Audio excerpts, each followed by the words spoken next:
लहरों से डरकर नौका पार नहीं होती और कोशिश करने वालों की कभी हार नहीं होती। जी हाँ, जो लोग अपने हौसले और जज्बे से विपरीत परिस्थितियों में भी अपने लिए और दूसरों के लिए नई राहें हमवार करते हैं, वही हमारे नायक और हमारे हीरोज कहलाते हैं। और ऐसे तमाम नायकों की, तमाम हीरोज की कहानियों को देश भर से समेटकर हम लेकर आते हैं अपने इस विशेष कार्यक्रम में। नमस्कार, मैं हूं शहला निगार और आप देख रहे हैं हमारा ये खास कार्यक्रम गुड न्यूज जज्बा इंडिया का।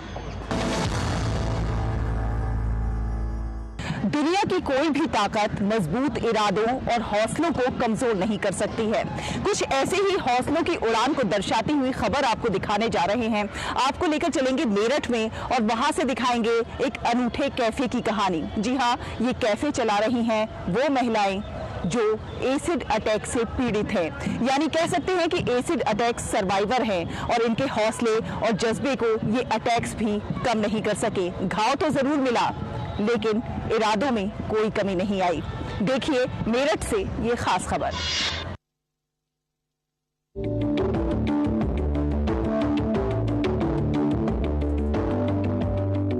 इरादे नेक हो तो सपने भी साकार होते हैं और जब कुछ करने की चाहत दिल में होती है तो कामयाबी जरूर मिलती है और रास्ते के कांटे भी निकल जाते हैं। ऐसा ही कुछ कर दिखाया है मेरठ की तेजाब पीड़ित महिलाओं ने, जिन्होंने अपने सपनों के पंखों को नई परवाज दी है। ये सिर्फ एक कैफे नहीं है, बल्कि ये परिचायक है दृढ़ निश्चय का, ये परिचायक है सशक्तिकरण का। मेरे अटैक को 5 साल हो गए हैं और एक लाख का फंड मुझे अभी भी केंद्र सरकार के द्वारा मिला है। प्राइम मिनिस्टर रिलीफ फंड के द्वारा मुझे 1 लाख रुपया मिला था। उसी में मैंने अपना ये सेटअप तैयार किया है हम सब ने मिलके। हमारे इस कैफ कैंटीन में ना अभी चाय है, कॉफी है, ब्रेकफास्ट में जो भी मतलब समोसा, ब्रेड पकौड़ा जो हम अच्छे से बना सकेंगे वो हम सर्व करेंगे कस्टमर को। तो केंद्र सरकार की तरफ से फंड मिला है, उसका सरकार का बहुत बहुत धन्यवाद। हम नौकरी के लिए दर ठोकरे सिखाते थे एक तरीके से कि कभी कोई हमारे फेस को देख के हमें उल्टा सीधा बोलता था, हमें काफ़ी फील होता था कि हम पता नहीं हमें समाज से कि एक तरीके से कि अलग है क्या है, ये सारी चीज़ें हम झेलते थे।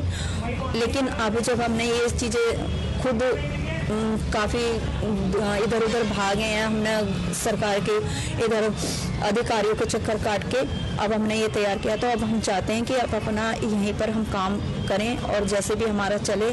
हमने यहाँ पे ये चाय है, कॉफ़ी है और खाने में स्नैक्स वगैरह भी रखे हैं। लेकिन बनाते हो? हाँ जी मैम, हम खुद ही बनाते हैं और खुद ही सर्व करते हैं। कुछ सिरफिरे लोगों की वजह से मेरठ की शिवानी और उन जैसी कई लड़कियों की जिंदगी पर मानो ग्रहण लग गया था। इस ग्रहण को खत्म करने के लिए शिवानी ने हिम्मत नहीं हारी और दोषी लोगों को सजा भी दिलवाई। शिवानी को सरकार की तरफ से 5 लाख का मुआवजा भी मिला था, पर जिंदगी इतनी आसान नहीं थी। कहीं न कहीं उसे समाज में तिरस्कार की भावना का सामना भी करना पड़ता था। तभी शिवानी को प्रधानमंत्री रिलीफ फंड से धनराशि मिली और शिवानी ने सोचा कि क्यों ना तेजाब पीड़ित महिलाओं के साथ कुछ रोजगार किया जाए और मेरठ तहसील परिसर में एक सेकेंड इनिंग्स कैफे खोला, जिसमें शिवानी जैसी कई तेजाब पीड़ित लड़कियां और तेजाब पीड़ित लड़के भी जुड़ गए।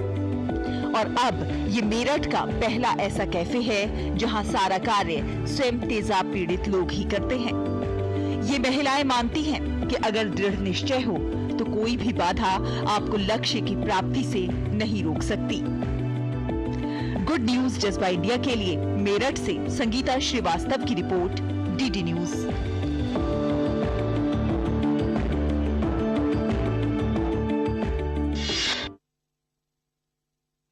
तो देखा आपने किस तरह ये एसिड अटैक पीड़ित महिलाएं अपने दर्द और कठिनाइयों से उबरकर दूसरों के लिए मिसाल बन रही हैं, नजीर बन रही हैं। नजीर कुछ अन्य महिलाएं भी बन रही हैं। आपको खबर उत्तराखंड से दिखाते हैं। उत्तराखंड के जो पहाड़ी क्षेत्र वाले एरियाज हैं उनमें चीड़ के पेड़ बहुत अधिक मात्रा में पाए जाते हैं और इनकी जो पत्तियां होती हैं, नुकीली पत्तियां, इन्हें पिरुल कहा जाता है। जनवरी के महीने से ही यहाँ पर एक तरह से पत्तियों की चादर बिछने लगती है और जैसे जैसे गर्मी पड़ती है तो ये धधकने लगती हैं। क्या कभी आपने सोचा है कि ये धधकाने वाली पत्तियां सजावटी सामान भी बना सकती हैं, इनसे गहने और आभूषण भी बन सकते हैं? जी हाँ, ऐसा हुआ है और ऐसा करके दिखाया है एक महिला ने जिनका नाम है मंजूषा। आइए आपको मिलवाते हैं इस खास महिला से।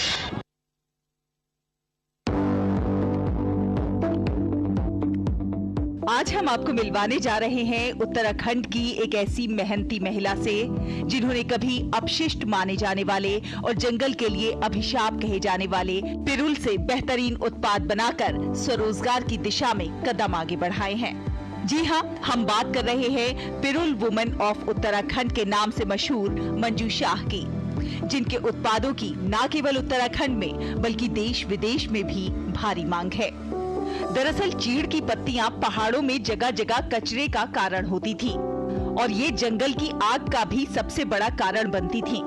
इन्हीं चीड़ की पत्तियों का सदुपयोग करने के उद्देश्य से उन्होंने इसे एकत्रित करना शुरू किया। इसके बाद उन्होंने इससे फूलदान, टोकरियां और कटोरे आदि बनाना शुरू कर दिया। फिर क्या था, उन्होंने पिरुल से ही गोल टोपी, बैठने की सीटें और डोरमैट भी बनाए। धीरे धीरे उनके उत्पाद बिकने लगे और भारी संख्या में बाजार से डिमांड्स आने लगी। इस मांग को देखते हुए उन्होंने गांव की अन्य महिलाओं को भी पिरुल से विभिन्न उत्पाद बनाने का प्रशिक्षण देना शुरू किया। ये उनके अथक प्रयासों का ही नतीजा है कि आज गांव की अन्य महिलाएं और बेटियां अपनी आर्थिक स्थिति को मजबूत करने में कामयाब हुई हैं। गुड न्यूज जज्बा इंडिया के लिए उत्तराखंड से ब्यूरो रिपोर्ट, डीडी न्यूज।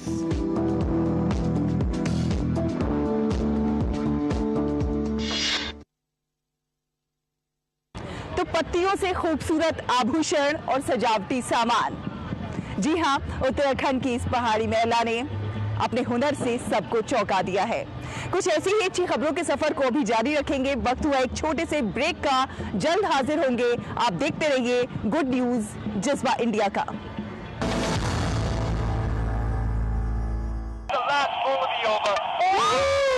क्या लड्डू, हम यहाँ बैठे बैठे पैसे बना सकते हैं।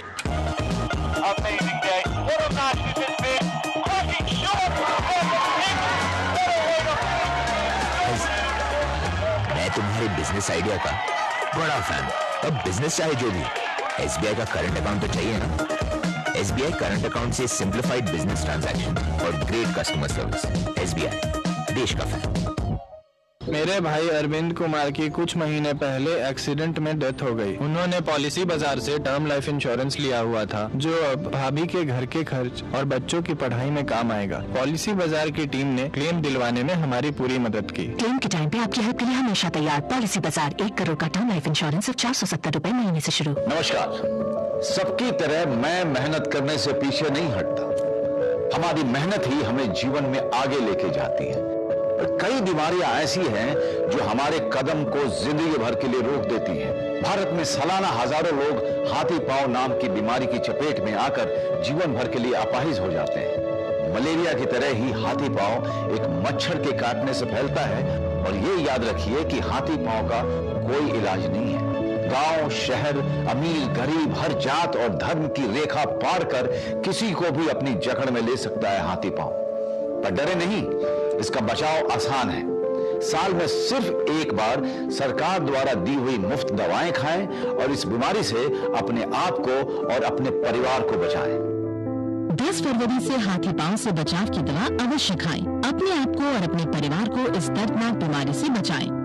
स्वास्थ्य एवं परिवार कल्याण मंत्रालय, भारत सरकार द्वारा जनहित में जारी। मोदी सरकार की गारंटी, सभी को मिल रही हैं सस्ती एवं अच्छी दवाएं, वो भी कम से कम 75% कम कीमतों पर। और अब देश भर में 25,000 जन औषधि केंद्रों के अभियान के तहत रोजगार के अवसर की भी गारंटी।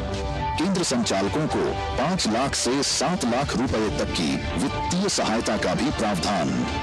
जन औषधि केंद्र खोलने के लिए ऑनलाइन आवेदन www.janaushadhi.gov.in पर आमंत्रित हैं।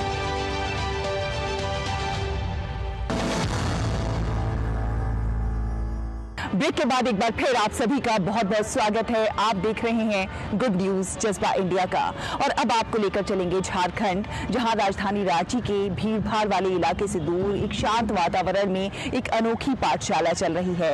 अनोखी हम इसलिए कह रहे हैं क्योंकि ये अपने आप में बहुत खास है। इसे युवाओं ने नाम दिया है कर्तव्य पथ। क्यों दिया है कर्तव्य पथ नाम और क्या कुछ है इस पाठशाला में, चलिए आपको दिखाते हैं।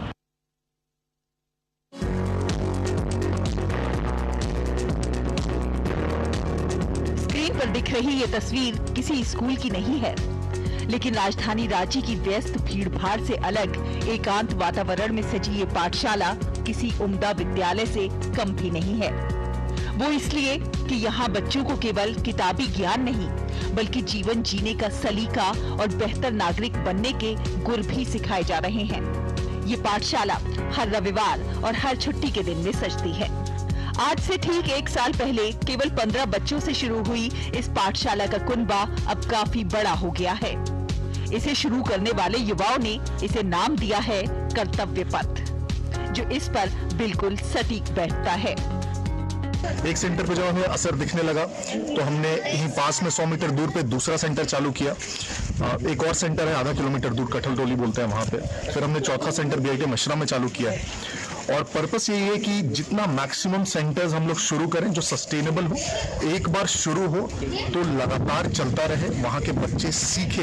हम लोग बहुत रेगुलरली इस चीज को चेक करते हैं, टेस्ट करते हैं कि जो बच्चे आ रहे हैं वो सीख पा रहे हैं कुछ की नहीं। सेंटर्स बढ़ते जाए, बच्चे इन्वॉल्व होते जाए और वो सीखते जाए। इस पाठशाला के छात्र शिवा को अब मैथ के ऐसे ट्रिक और शॉर्टकट्स आते हैं कि वो आसानी से सवालों को हल कर लेता है। रूपा कहती हैं कि घर से ज्यादा उन्हें यहाँ मन लगने लगा है। यहाँ मुझे बहुत अच्छा लगा, सब कुछ सीखने के लिए लगा, अच्छा लगा, सब चीज पढ़ने के लिए भी बहुत मजा लगता है हमें। मैं यहाँ कर्तव्य पथ क्लास में 6 महीना से आ रहा हूँ। मुझे यहाँ बहुत सारे मैथ के ट्रिक्स और बहुत सारे शॉर्टकट चीज मिले, जिससे मैं मैथ में अब जल्दी से जल्दी सॉल्व कर पाता हूँ। यही नहीं, समाज में बेहतर मुकाम हासिल कर चुके लोगों को सुनकर बच्चों की हौसला अफजाई होती है और जीवन में कुछ करने की तमन्ना को बल मिलता है। सबको अच्छे सीखते हैं, अच्छे बात, बड़ों से कैसे बात करना है, छोटे से सभी को अच्छा व्यवहार करना सिखाया जाता है। और यहाँ पे सभी को अच्छे, बाहर से बहुत लोग आते हैं मिलने के लिए यहाँ पे, और हम लोग को मिलने से बहुत अच्छा लगता है उन लोगों से। फिलहाल रांची के 4 ऐसे इलाकों में कर्तव्य पथ संचालित हो रही है, जहां ज्यादातर गरीब तबके और दिहाड़ी मजदूरी करने वाले निवास करते हैं। जाहिर है यहाँ बच्चों के लिए स्वच्छ और स्वस्थ वातावरण का बिल्कुल अभाव था, लेकिन अब भरोसा है कि एक बार आप इस पाठशाला का भ्रमण करें, आप निराश नहीं होंगे और आपको ऊर्जा भी मिलेगी। गुड न्यूज जज्बा इंडिया के लिए रांची से अवधेश गौतम के साथ दिवाकर कुमार की रिपोर्ट, डीडी न्यूज। तो है ना ये पाठशाला अपने आप में बहुत खास। आप भी कर्तव्य पथ पर चलिए, क्योंकि कर्तव्य पथ पर चलने से सब कुछ बेहतर ही होगा, खुशियां ही आएंगी। अब आपको लेकर चलते हैं गुजरात के डांग में, जो कि प्राचीन वन संसाधनों का भरपूर खजाना है। यहाँ के किसान बहुत कुछ खास कर रहे हैं। ये लोग मिलेट्स की खेती कर रहे हैं और मिलेट्स से उत्पाद तैयार कर रहे हैं। उत्पाद तैयार करके उसे बाजार में उपलब्ध करा रहे हैं। और देखिए ये बाजार कितना खास है, किस तरह से किसानों की आय में इजाफा हुआ है, ये लोग आत्मनिर्भर हुए हैं, आपको दिखाते हैं।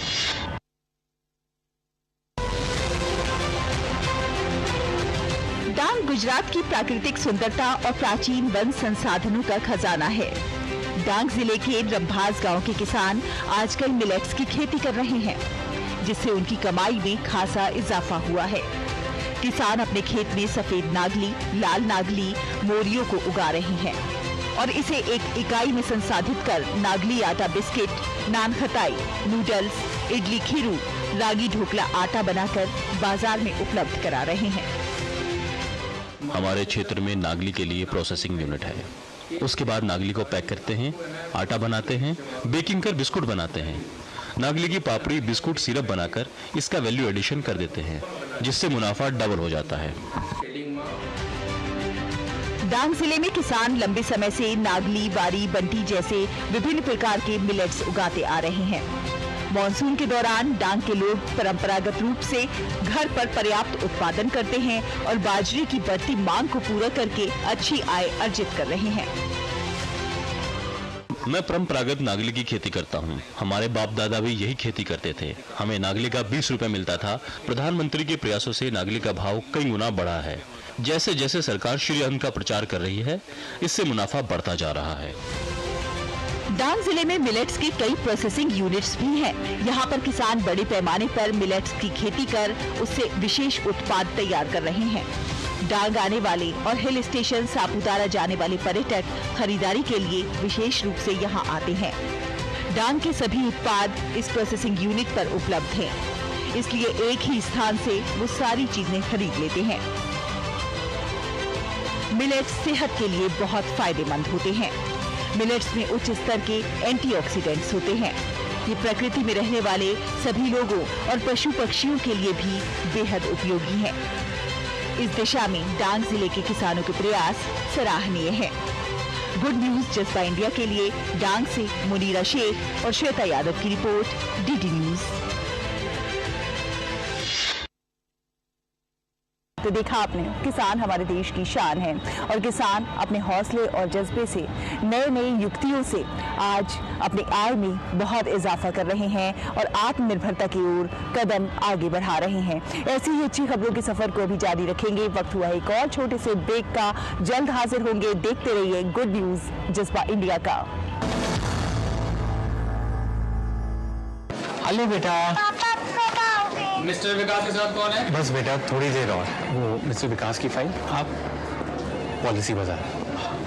मैम, आपका हेल्थ इंश्योरेंस क्लेम अप्रूव हो गया है। अब आप सर को घर ले जा सकती हैं। क्लेम के टाइम पे हमेशा आपकी हेल्प को तैयार। पॉलिसी बाजार, 1 करोड़ का हेल्थ इंश्योरेंस सिर्फ 390 रुपए महीने से शुरू।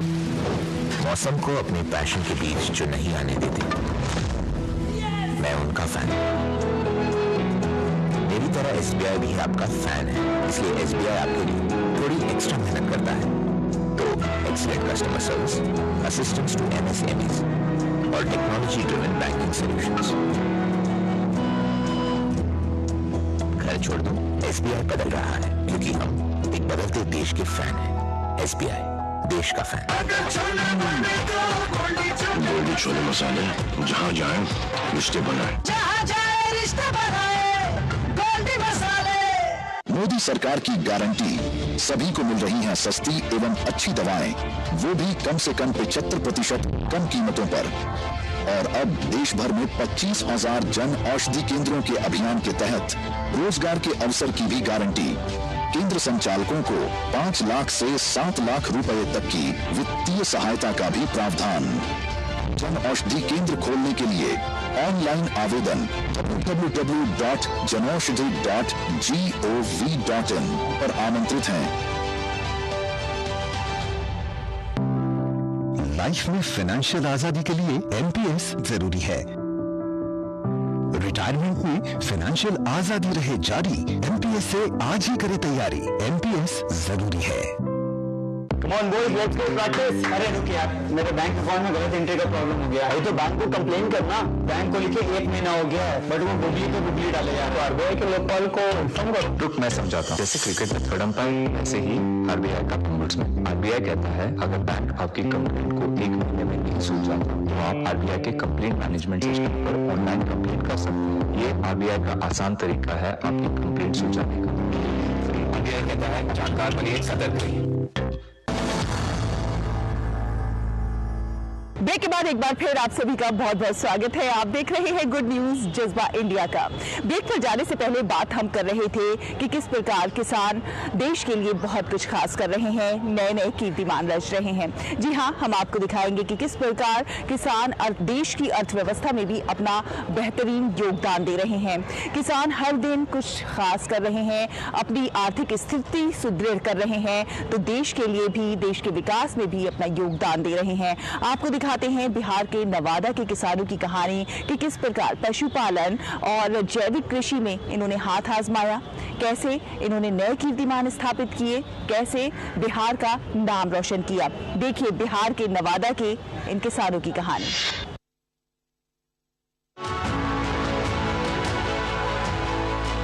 तस्वीरों में दिख रहे ये किसान मित्र कुछ खास हैं। ये सब बिहार के अकबरपुर के कजिया गांव के किसान हैं, जो कृषि के क्षेत्र में अपनी अलग पहचान रखते हैं। इन्होंने प्राकृतिक खेती और गौ पालन के नए तरीकों से नया कीर्तिमान रचा है। भारतीय कृषि अनुसंधान परिषद और कृषि जागरण की तरफ से millionaires farmers of India award 2023 में बिहार के किसानों की मेहनत रंग लाई। गुजरात के राज्यपाल ने इन किसानों को सम्मानित किया। इन्हें अवार्ड मिला प्राकृतिक खेती के लिए।